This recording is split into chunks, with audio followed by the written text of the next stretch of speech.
Berikutnya, adanya ambiguity, adanya uncertainty, ketidakpastian. Nah, ini juga men-trigger nih. Karena ada satu penelitian juga nih, saya sempat masukin di blognya di website mindandbrain.id, tolong dikunjungi ya. Itu penelitian tahun berapa ya, saya lupa, 2014 kalau nggak salah ya. Pada kasus H1N1 itu disebutkan bahwa adanya intolerance of uncertainty, adanya ketidakmampuan untuk mentoleransi ketidakpastian, waduh ribet tuh, akan memunculkan kecemasan. Nah, apalagi individu itu nggak punya skill dalam menghadapi situasi stres, nggak punya kemampuan ngadepin stres lah gitu ya. Makin jadi tuh cemasnya. Nah, akhirnya kalau misalnya menurut mereka nih, kalau udah cemas gitu, kita jadi bukan emotional fokus ya, perilaku kita tuh didasari dari emosional, keputusan-keputusan kita, termasuk ya panic buying kemarin dan tersebarnya berita hoax. Nah, karena berita yang bombastis juga di TV, di mana, di media sosial membuat orang ini semakin bingung mana yang benar mana yang salah. Plus ada juga beberapa media sosial yang menyebutkan ini hoax loh, ini hoax loh. Jadi kita semakin yang benar yang mana sih gitu. Akhirnya kita kan impulsif juga, kita sebar-sebarin beritanya, itu salah satu bentuk anxiety juga. Nah, gitu. Jadi ketika kita cemas, ya perilaku kita didasari oleh kecemasan itu sendiri, emosi itu sendiri, bukan berdasarkan pada keputusan yang rasional, yang clear mind kalau bahasa populernya. Gitu. Jadi apa namanya? Itu tuh ambiguity lah, ketidakpastian. Kayak misalnya kita jalan di sebuah jalan yang gelap, selain tadi takut hantu ya, sebenarnya karena kita nggak bisa memastikan apa yang di depan kita, itu juga bisa bikin cemas. Otak ini nggak suka sesuatu yang nggak bisa ditebak, sesuatu yang ambigu gitu ya, nggak bisa ditebak. Ini otak ini nggak enak gitu lah ya. Gitu. Jadi ambiguity, uncertainty, ketidakpastian itu men-trigger apa namanya, fenomena corona, COVID ini menjadi sebuah fenomena yang jadi masif gitu ya, jadi luar biasa.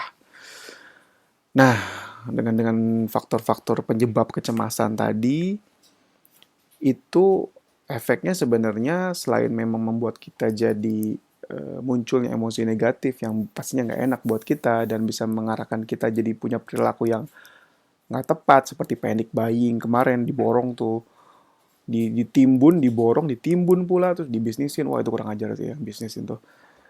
Dan juga ya tadi apa namanya, mood kita juga nggak enak. Tapi ada juga nih efeknya pada imun sistem. Kan ini kan lagi ngomongin virus ya.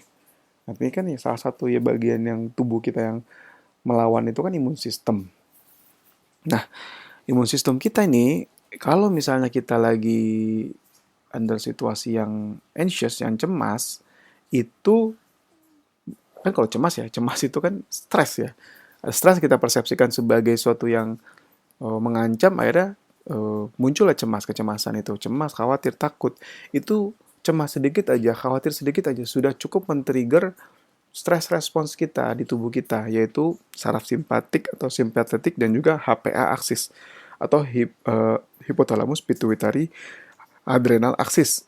Axis itu poros ya, yang berujung pada sekresi atau keluarnya hormon-hormon stres, misalnya kortisol dan juga adrenal atau bahasa lainnya epinefrin. Nah, kortisol yang banyak, yang beredar banyak di peredaran darah kita, itu dapat menyebabkan turunnya aktivitas imun sistem, aktivitas natural killer cell untuk membunuh bakteri dan virus, yang padahal kita lagi butuhin tuh supaya daya tahan tubuh kita tinggi, tetap tinggi. Tapi ketika stres kita banyak, kronis gitu ya, dikit-dikit stres, dikit-dikit cemas, dikit-dikit khawatir, itu aktif tuh kortisolnya. Dan itu bisa men-trigger tadi ya, turunnya imun sistem. Yang pastinya kita sedang butuhkan banget nih. Lalu, ketika stres kronis dari Leonard nih, saya kutip di website di www.mindandbrain.id, saya tulis, stres kronis bisa membuat tingginya konsentrasi pro-inflammatory cytokines atau sitokin bahasa Indonya, bahasa Indonesianya ya. Dalam artian sederhana, kalau pro artinya kan mendukung gitu ya. Pro pemerintah, mendukung pemerintah. inflamasi atau peradangan. Artinya ya itu molekul yang akan membuat kita jadi lebih mudah munculnya peradangan. Apa namanya? Dinamikanya gimana tuh? Ya pokoknya itu dibaca aja deh. Agak rumit memang tuh jelas. Pokoknya intinya kita punya zat yang pro-inflamatory, ada yang anti-inflamatory. Nah, yang pro-inflamatory ini, pro-inflamatory cytokines ini ya memudahkan kita, kalau konsentrasinya tinggi, itu memudahkan kita terserang penyakit. Dan cytokines-nya sendiri, kalau berlebihan sampai masuk ke pembuluh darah kita, ya bukan sampai masuk, maksudnya berlebihan di pembuluh darah, itu bisa menembus blood-brain barrier atau sawar darah otak. Yang blood-brain barrier ini semacam tembok yang membatasi antara pembuluh darah dan otak. Sehingga nggak semua zat, molekul, ion bisa tembus gitu ya. Supaya kan kalau misalnya tembus ke otak bisa bahaya gitu. Nah, cytokines yang pernah saya kutip dari bukunya Edward Bulmore dari judulnya Inflame Mind, itu saya pernah bikin videonya di YouTube di Mind and Brain, mangga tuh dilihat ya. Itu bisa mempengaruhi regulasi serotonin, kadar serotonin. Makanya ada beberapa orang yang justru punya gangguan depresi. Depresi itu kan identik dengan serotonin yang rendah. Itu diawali dengan adanya inflamasi di tubuh dia. Nah, artinya kalau memang kita banyak pro-inflammatory cytokines, itu akan men-trigger juga serotonin. Low serotonin itu akan men-trigger low level of mood. Mood kita turun, kita jadi makin mudah cemas, makin mudah depres, bisa mempengaruhi appetite. Appetite ya? Nafsu makan, dan bisa mempengaruhi juga kualitas tidur. So, ini kayak siklus nih, ya, siklus siklus eh, siklus apa ya? Siklus setan gitu ya. Satanic cycle. Wah, cakep. Nah, gitu, dan belum lagi ketika kita udah mempengaruhi juga kita punya pola tidur, pola makan, ya pastinya akan mempengaruhi imun sistem lagi gitu. Jadi ini ya benar kayak siklus gitu ya. Dan kalau misalnya kayak begitu, itulah kondisi terakhir yang kita nggak pengen. Kita pengen kan punya imun sistem yang stabil gitu ya. Kita pengen punya imun sistem yang prima dalam menghadapi serangan virus corona. Gitu.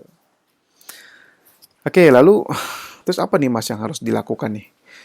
Nah, ini beberapa hal yang harus dilakukan. First thing first, sebenarnya yang paling besar adalah lingkupnya adalah kita tetap menjaga pikiran kita supaya tetap rasional. Rasional, jangan yang irasional. Apa itu bedanya? Nah, dilihat di YouTube atau kulik dia di website kita mindandbrain.id karena itu panjang. Itu saya tarik dari prinsipnya kognitif terapi. Sehingga kita nggak mudah terpancing situasi-situasi yang ambigu, situasi yang berita-berita yang bombastis gitu ya. Lalu kita perlu juga menjaga imun sistem kita dengan tetap menjaga pola tidur, jangan begadang, jangan nonton bola, nggak ada bola juga. Jangan nonton video kelamaan tuh Netflix tuh. Biasanya ini kan pada kesempatan nih lagi work from home gitu ya, atau school from home. Tetap tidur, olahraga, pagi kena matahari, makan-makan yang baik, jangan kesempatan makan junk food, justru di sini kesempatan makan-makan yang sehat gitu. Yang raw food, jangan yang processed food. Yang basah bukan yang asam gitu ya. Lalu stay aktif karena kan di sini tetap ada himbauan work from home, terus apa tadi? School from home gitu, distance learning. Nah, itu tetap baca, tetap belajar karena kalau enggak otak ini kalau pasif tuh otak itu nggak enak dia. Dia kalau kita semakin aktif semakin terpercik sinar-sinar cahaya aktivitas di otak kita, itu sangat bagus buat kesehatan sel-sel neuron di otak kita. So please stay active physically dan mentally dan cognitively. Benar nggak cognitively ya? Lalu lakukan ya beberapa tips himbauan dari pemerintah ya, social distancing, terus jaga kalau nggak perlu keluar rumahnya jangan keluar, ikutin aja. Nah, soal ibadah juga ikutin dari pemuka agamanya. Terus himbau teman-teman juga. Lalu cuci tangan yang rajin, jangan sentuh muka. Terus ya pakai masker kalau misalnya terpaksa keluar.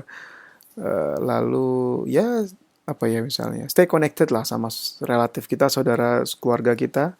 Karena semakin kita, itu kan bahasanya silaturahim memanjangkan usia ya. Ya sebenarnya karena kita happy ngobrol sama orang yang kita sukai, kita senengi gitu ya, sahabat atau teman kita atau keluarga kita.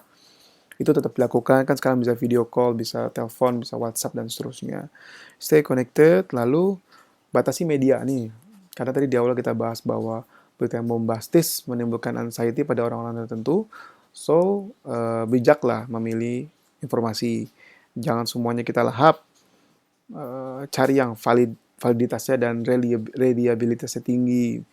Misalnya yang mungkin punya pemerintah, yang punya WHO mungkin, atau yang kawal COVID-19 govern, apalah pokoknya yang, ya jangan semuanya, apapun itu kita pilih, tapi yang jelas jangan setiap hari kita pantengin semua berita pagi, siang, sore, malam, stres kita gitu ya. Lalu cari emergency route-nya, kalau misalnya terjadi apa-apa siapa yang harus kita hubungi, jadi kita lebih feel safe, kita udah siap untuk menghadapi the worst case kalau misalnya terjadi apa-apa gitu.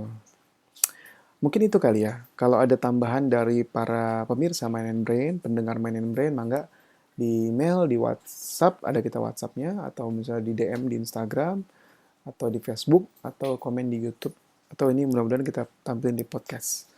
Oke, sekian dari saya, Firman Ramdhani, psikolog. Jangan lupa like, comment, subscribe di YouTube, share sebanyak-banyaknya di medsos kita, Instagram dan Facebook di @mindandbrain.id, atau di podcast kita di mindandbrain.id juga, lalu di website kita di www.mindandbrain.id. Nah itu di website itu lebih terintegrasi, nanti ada podcast lagi kita cari nih, formulanya gimana, nanti ada blognya, ada tulisannya, ada Instagram dan ada YouTube-nya. Oke, terima kasih, semoga bermanfaat. Jangan lupa di-share sebanyak-banyaknya. Semoga manfaat ini jadi amal jariah buat kita semua. Terima kasih. Wassalamualaikum warahmatullahi wabarakatuh.